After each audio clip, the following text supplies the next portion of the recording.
Hi guys, and welcome to my home studio. So I'll be giving lots of videos, I'm sure, this year, different demonstrations. So this is just one of many. This is actually my first one. So we're gonna start today and talk a little bit about one of the things that you'll do if you're in Art 3, Art 4, or AP, and that's a research journal. So what is that and what's the difference between what you've done in the past? So as long as you've taken an art class here at our school, you've done a journal, which is about once a month. We give you a prompt. We ask you to practice certain skills, those elements and principles of design, and then we ask you to try a couple new techniques and then come up with a final design. All of that still remains true, but a research journal means that now you're going to get three broad topics. You choose one of those topics, and then your job is to investigate it fully by going online, looking up information not only about the topic, but then actually doing some sketches or illustration regarding the topic, looking up artists perhaps that relate to the topic, and really getting to know the subject in a much deeper level. So our expectations, as you would imagine, since you're now in a higher level of art, should be a little bit greater. So today I'm going to show you the anatomy of a research journal. And I'm going to show you a little peek inside of mine, and I'll show you a visual that hopefully makes it clear.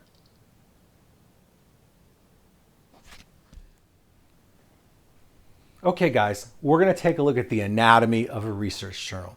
So right now you're actually seeing a handout that I put together for you.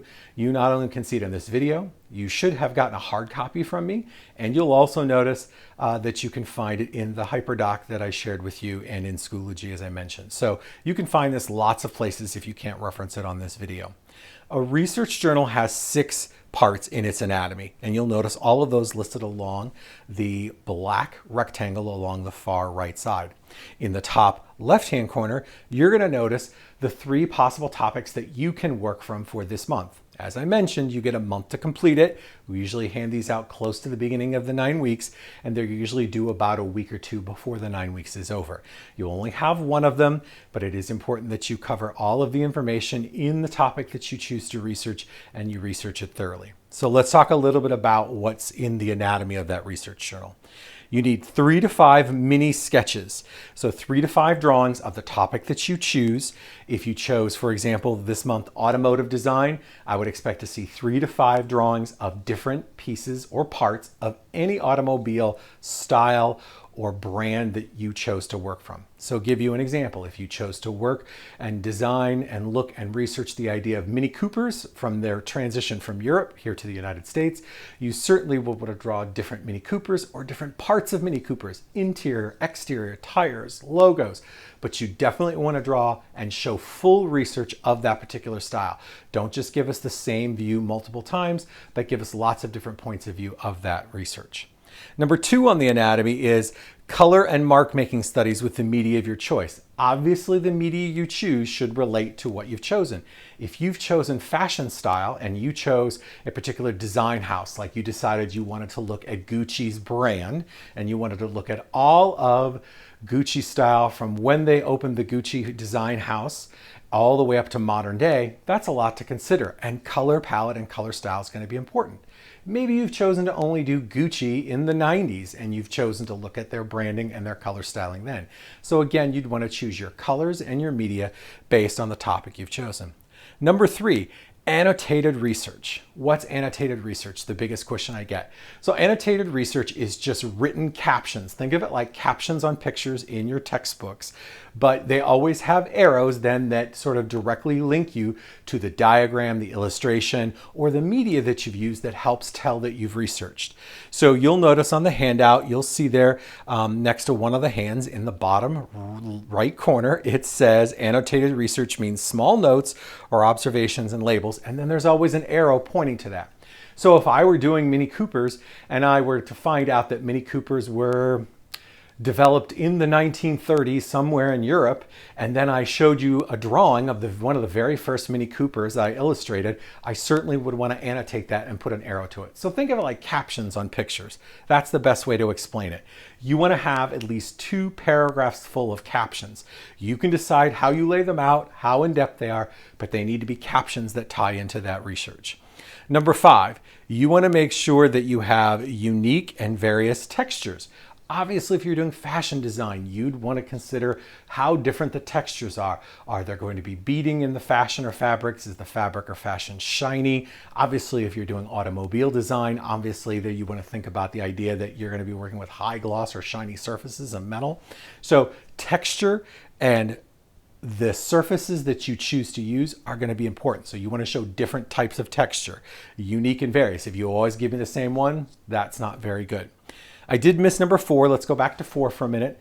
Number 4 is 3 to 5 images of inspiration from artists, other designers, or things that you found in research. So that basically means find 3 to 5 Google images or images from website in addition to your 3 to 5 illustrations on your own. Cut them out and glue them into your journal. So you're going to have your 3 to 5 illustrations plus 3 to 5 photographs that you found. You'll probably want to make them small and glue them into your sketchbook creatively also. And finally, number 6 is an inquiry question as a title. So you want to actually make a title so we know exactly what we're looking at. But instead of just giving it a title, you want to make it in the form of a question. Think Jeopardy, because what you're going to do is that inquiry question should be a question presented to the viewer, and then all of the answers to that question are the images and the data and the information you've given us surrounded it. So that's the anatomy of a research journal. Okay guys, so here's my example. And if you look again, the anatomy of that research journal, there are a few things that I haven't finished yet, but this is the start of mine in Mid-Century Modern. So you'll notice right now, I don't have mine in the form of a question. I need to reshape mine, but I have given you a title, Mid-Century Modern. I give you a very short blurb on what Mid-Century Modern is. And then I've given you 1, 2, 3, 4, 5, 6, 7 illustrations of Mid-Century Modern, actually 8 illustrations of Mid-Century Modern. And I did different segments and parts of different homes. I mostly dealt with the exterior of Mid-Century Modern, but I even did a chair because I found out how it affected furniture as well. The famous egg chair, you'll see that it's very popular again now, was actually designed as part of the Mid-Century Modern style back in the 1940s. So I wanted to put that in as well. You'll notice I have texture in the background. I actually used gray and scraped it with a credit card so that it would give the appearance of cement, because that's a style that was very big and used in construction in Mid-Century Modern. And you'll notice that I have shaded at least 3 of mine. So here I used hatching and cross hatching to create value in this pen and ink illustration. Here I used I used colored pencil. I used colored pencil to create value and form. I did it in the door up here. I even did it on the egg chair, and I started to use it here. You'll also notice all of my annotated research where I found out things like carports were invented from Mid-Century Modern. Oversized chimneys were very important as part of that research. I found out that oversized windows were popular in that style. And I actually found out that the use of materials, textures, became important. So wood, stone, glass, metal, and natural elements all tied in to make that style popular in the 1930s, 40s, 50s, and 60s. So that's an example. Your job now is to select a topic and begin your own research. Don't forget to review that paper that breaks down the anatomy of a research journal so you understand what you're expected to do. Don't forget to check the rubric to understand what exactly you're being graded on. I can't